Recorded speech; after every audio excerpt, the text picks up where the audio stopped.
Dobre.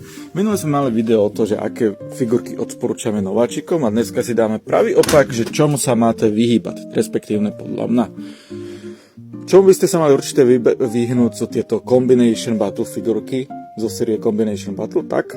A podľa mňa všetky figurky od Ban Presto, ktoré sú vo dvojiciach alebo trojicach. Hej.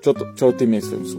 Je napríklad tento Combination Battle, kde máte Chainsaw Mana, lenže problém je, že keď chcete mať túto krásnu dioramu, tak musíte skúpiť tohto Chainsaw Mana, ale zároveň potom samostatnú figurku toho Sword Devila, hej.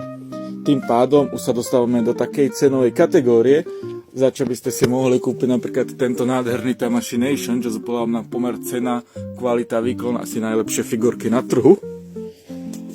A hlavne, čo je ďalší problém, ako som spomínal v minulom videu, niektoré figurky sú proste majú tak od tých 15 až 20 cm, aj závisí, ktorá postava.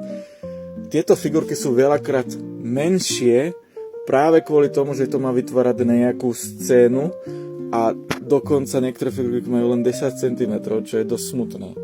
A o tom nehovorí napríklad to, že kamarát Adam si kupoval Jujutsu Kaisen Combination Battle a tam, keď chcel spraviť celú tú dioramu, si musel kúpiť 3 figurky a to už naozaj ide dosť do peňazí.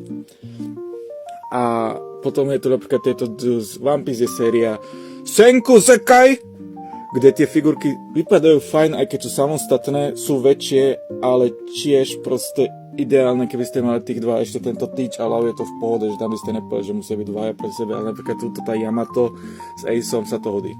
Ale nie všetky tieto figurky sú zlé, hej. Jujutsu Kaisen malo túto nádhernú dvojsériu, kde je Geto a Gojo, hej. A toto je podľa nádherná figurka, čo za to stojí, keď máte obidvoch.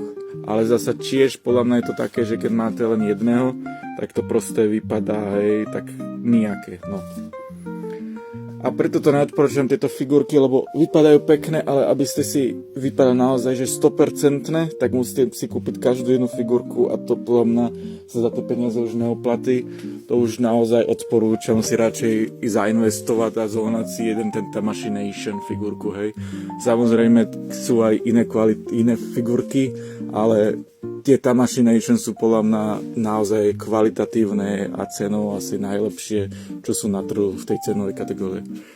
Ale samozrejme, povedzte mi do komentu, že čo si myslíte vy, ktoré vy neodporúčate za figurky. Ja sa rád naučím niečo nové. Vidíme sa.